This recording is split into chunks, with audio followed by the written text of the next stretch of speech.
Hello everyone, today we're taking a look at the TTQ35 from RubberQuads. This is kind of an independently made frame, and obviously, probably by the thumbnail and the design here, you can tell that we're using tubes. And the theory, I believe, behind using carbon fiber tubes is that they're stronger, and one of the downsides that we've tried this in the past was that the quads tended to twist, but I think he's taken care of that by using these side braces, because it's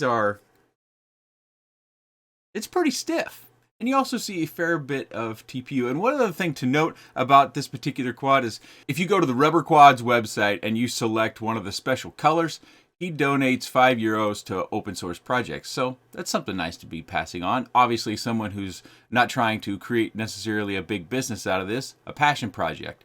And he's also got a group of beta testers, so it's not just me or one or two other people that have been flying this around. One of the other advantages to this design, as you can see here, is we get our battery placement very low into our prop line, which is something that we haven't seen in too many frames. So you get your major component with most of the weight, and it drops right down here between the Vista and your camera to other major weight components, and you get it real close to your prop line, which should give us better flight. Of course, that does limit the amount of space you have for an all-in-one flight controller mounted right down in here. Volker built this before he sent this to me, so we have our Vista back here, and then we have our Nebula Pro up here in front for our camera. And then the flight controller in here, he believes that is the LDARC MR2 all-in-one F411 35 amp ESC. But as you can see there's not a lot of space. And in this particular case, to get your USB port connected, I found that I needed to use a longer nosed USB cable. This one here on the left, and I will link that down below in the video description. Pretty handy to have this around if you go through many quads. I've found a number of use cases for this. Shouldn't be terrible expensive, but I did buy mine from Amazon. The motors are 1505.5 3800 kV, and I believe these props are HQ 3.5-inch props. We've got a large capacitor right down there next to our Vista off our flight controller. Our receiver is attached with this white piece of double-sided foam tape. This is an Express LRS receiver. You do have the option to buying a mount to put a naked GoPro or other sort of external HD camera if that's the sort of thing you're into. The weight of the quad on my scale is 179 and almost a half gram. And with my battery allotment, I found that this G&B 650 milliamp 4S battery does get me slightly under the 250 gram marker with good performance. Yeah, and there we are, 248.99 grams. I did find this 650 milliamp 4S G&B had better performance and either equal or greater than flight time than all these other batteries, all made by G&B as well. And you'll note that these are the elongated batteries. I just didn't find that these batteries held their voltage as well as this 650 over here. But if you have these batteries, these will get you under the 250 gram marker if you don't have this mount attached or any other HD external camera. Of course, more traditionally, we probably use a 4S 850 milliamp battery, which does get us about a minute and a half more flight time than this 650 does. And I am flying it with my Radio Master Zero, which is the radio of choice, and I've got some special stick ends on there that I am quite enjoying. Before we get the prop spinning here, do note there is a fair bit of wind. My records show winds between 14 to 18 miles an hour. So there's going to be some impact, whether that's gross or not. And also, yeah, if you haven't noticed, backyard is getting a pool. It's slowly coming along, and so I'm a little unfamiliar with my flying space here. Kind of don't know what to do because I haven't flown back here too much. I spent most of my time most recently flying back here with this quad and two analog quads. And this Bobcat over in the corner, I think, gives analog fits because I was getting rapid fire sync issues every time I would circle that Bobcat with the tracks over there. So maybe it's the metal from the pool as well, giving some reception issues. But, you know, with the DJI system, we don't have any problems. And I think one of the things that he's done here is he's picked out a nice motor prop combination, because you can see, as we've already done a few punches, that it's got good performance and it's going to have pretty good flight time for the size of battery I'm flying. Yes, I'm flying that 650 milliamp 4S battery that I showed you earlier in the video. And so if you're flying a bigger battery, of course you're going to have more carry on punch outs, you're going to have longer flight time, your voltage is going to hold a little bit better at the end of the battery. This flight probably should have ended right after about 3 minutes of flying time because the voltage did come down on this particular battery pretty quick after I got to about that voltage of 3.5 volts per cell or 14 volts.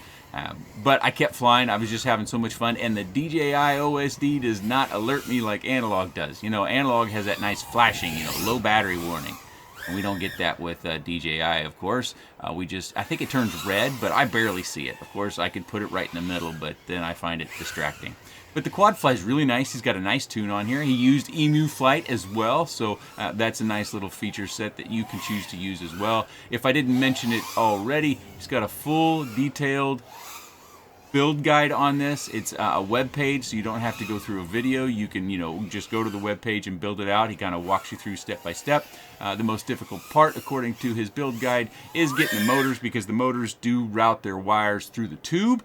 So that's a little bit of a detailed maneuver there to make sure you get it right. And it's probably important that you also get motors that have pretty long motor wires in them as well. And as I said, I enjoyed flying this. I oftentimes flew the batteries too far down. It was just fun to finally get out after many weeks of having snow and soggy, windy, cold weather, of just going out and exploring this. I have flown this before the weather got terrible. I think I've had this since January. My apologies to Volker that, you know, our environment just has not made it very easy for me to get out and fly this thing as quickly as I wanted to.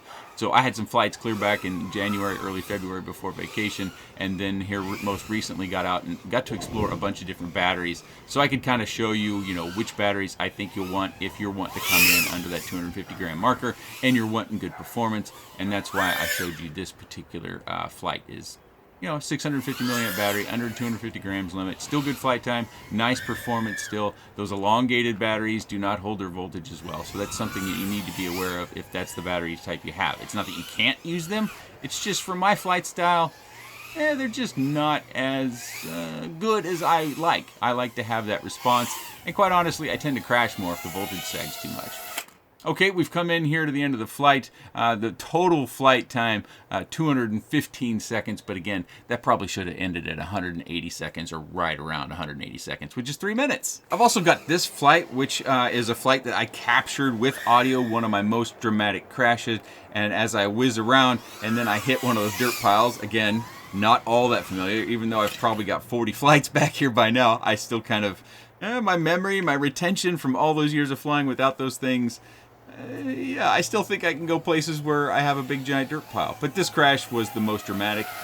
Didn't even actually hardly mess up any of the props. I did find stuck in the top of the motor bell was this green O-ring, which I do believe came from inside the motor, but it didn't have any impact on motor sound or performance because I flew it a number of flights after that crash. The main flight that I've already shown you was after this crash. So yeah, it didn't seem to have any impact. Maybe long term there might be an issue with it though.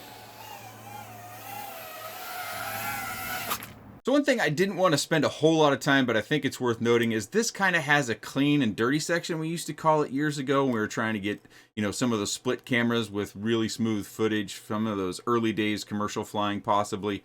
So this center body does not attach via carbon fiber directly to the rest of it. It is attached, hopefully you can see here, we have this print piece here that attaches in the front to the base plate. And then we have something similar here around our vista. So you, in some ways, you have a clean and dirty section. Of course, there is some flexibility in there. There could be potential that you have some damage there, but that is unlikely as far as, you know, a single crash goes, because I had multiple crashes. I showed you my most dramatic one with the recorded audio.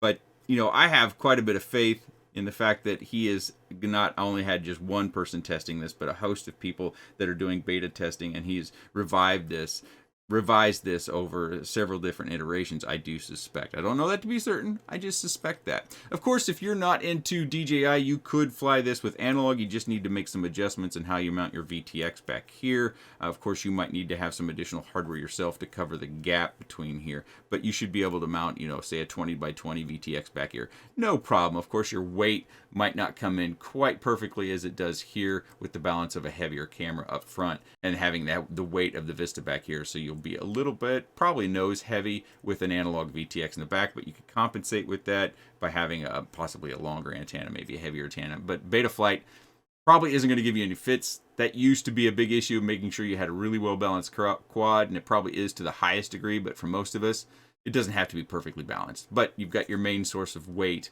right there in the center of the body anyhow. I think one of the other areas you could save weight is probably by saving a gram with this rubber pad. You're going to need to have some sort of rubber pad here, but I don't think in this case we would need it in the center, so that might save us a gram there. Of course, with a battery strap, you can always use a thinner battery strap. I found that especially for the 650 milliamp battery, I didn't need this long and thick of a battery strap, so you might be able to save 3/4 of a gram or a gram there as well, and that might boost you to the battery size that you have or that you have acquired. Something else that I was a little bit concerned about, oh, I got some debris stuck in there, probably from one of those crashes. Anywho, this mount, it's got to keep that XT30 over there to the side to make sure our prop doesn't hit it.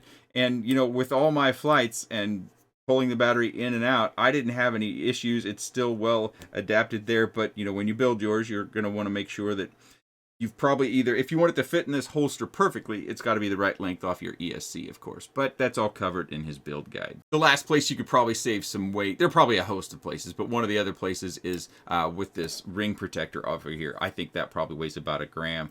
But that's a $50 camera, and sometimes that camera can be hard to get, so maybe that's a sacrifice you don't want to make. So as I said in the beginning of the video, he is donating €5 to other open source projects when you select one of those specialty colors off of his website, and it will be linked down in the video description. If you don't want to click the link, that's fine. RubberQuads.com should take you right to the website, and you'll be able to find all the things about the TTQ35.